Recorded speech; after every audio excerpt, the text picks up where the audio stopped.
Good morning. Good morning. Okay, that's it. What do I bring? 3 zeros. Very simple. You still remember the 3 zeros, don't you? Zero poverty, zero unemployment, zero net carbon emission. So these are the 3 zeros. That's what I have defined for myself. That's the world that I would like to be involved with and make it happen. It's my choice, defining it, and act for it, work for it, so that you can make it happen. And probably you will have your zeros too, whichever way you define, but you have to define something. This is the kind of world that I want. This is your choice. You don't have to consult to make a decision. Of course you need advice, you need consultation, but decision is yours. Create that world that you want. Well, defining something is imagination, you can do it. It's a very exciting experience, but at the same time, it's easier part of the whole job. Then you have to make it work, make it happen. How do you make it happen? How do you make zero poverty make it happen?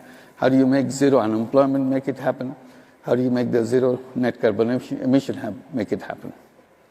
And I mentioned something that we are struggling against a very powerful wave of wealth concentration. So when all the wealth is sucked in one direction, and then you want to create a world with zero poverty and etc., that makes it extra difficult. How to make it happen?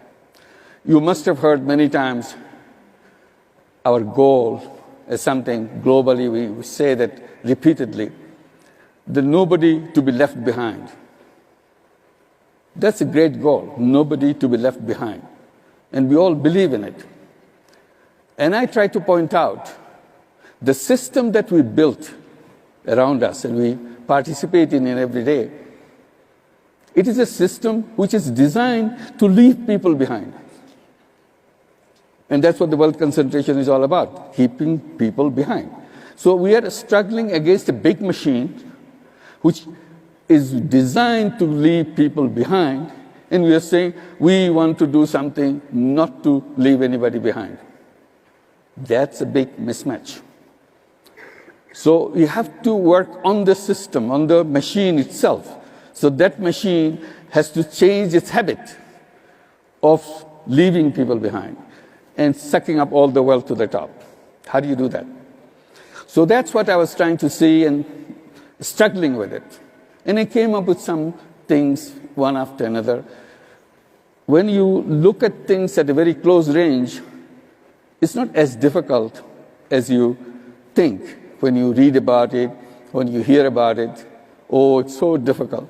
But you come close to it, it looks like fairly easy. It's not as difficult. After all, we are dealing with human beings. It's not something, they don't have any skill, they don't have any energy to participate in your effort. So that's what I was trying to see if I can make little efforts and do that. And I got excited. Yes, it works. And in the process, I created lots of such enterprises that I thought could be done to address those issues. Then I started seeing something which I never thought before. The system we built has a major flaw. I struggled with two major flaws, and that's what I wanted to share with you. Probably you may look into it yourself. One flaw is in the whole system, which we call a capitalist system. The basic assumption behind the whole system is every human being is driven